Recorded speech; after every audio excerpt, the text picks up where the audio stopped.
attention to very, very carefully. Well, it's going to be coming up next year, so that might be something that those of you who are concerned out there can keep track of.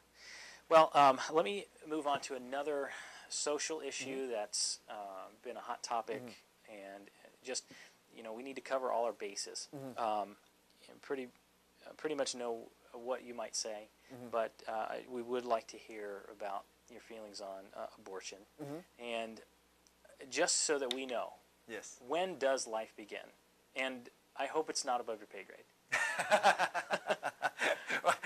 Well, I'll be very quick to say that it is above my pay grade, but I think life begins at conception, and I think that's the right answer.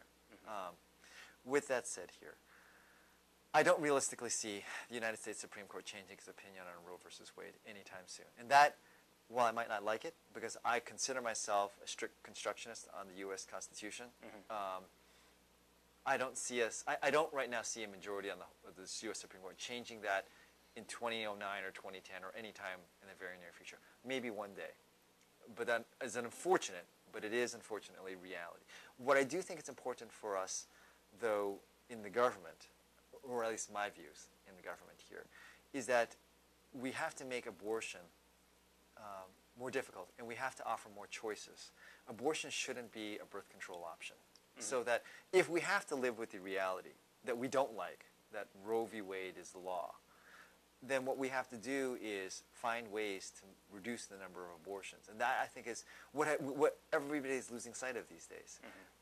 1 in every 3 pregnancies ending in an abortion is an absolute tragedy. And I think there's been too much focus on both sides that, well, it's all about Roe versus Wade, when I really think the focus should be on, well, what can we do to reduce the number of abortions there are in our community? What can we do to, A, educate more of our young people about sex and premarital sex? What can we do to increase the number of adoptions here in our community? What can we do with abstinence education? And what can we do to get that number down? Because 1 out of the 3 pregnancies being terminated in an abortion, it's too much. And there's a lot I think we can do without necessarily having to confront, or within the context of reality, that Roe versus Wade isn't going to be changing anytime soon. There's a lot that still can be done that should be done. What frustrates me sometimes is when I talk to individuals, if you say, well, Roe versus Wade is the law of the land, they throw out their hands and say, there's nothing more we can do, and just give up. That's not the right response.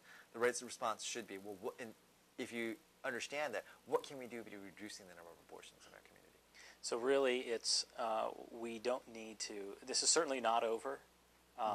While, as you're saying, Roe v. Wade is a long-term, maybe a long-term goal, getting that overturned. Really, we have to make incremental gains. Well, I mean, for me, I mean, I oppose partial birth abortion. It's just an absolute heinous medical act with absolutely no medical necessity whatsoever. Parental notification. If parents have to be notified every single time your kid gets the flu or the sniffles or a cut, obviously parents have got to be notified with an abortion. These are sensible steps that we can, and I believe should take, without necessarily going straight and confronting Roe versus Wade. Now, you spoke a little bit about sex education, and some of the concerns that we have is that our kids are being exposed at a really young age, and and at the same time, abstinence education is being discarded.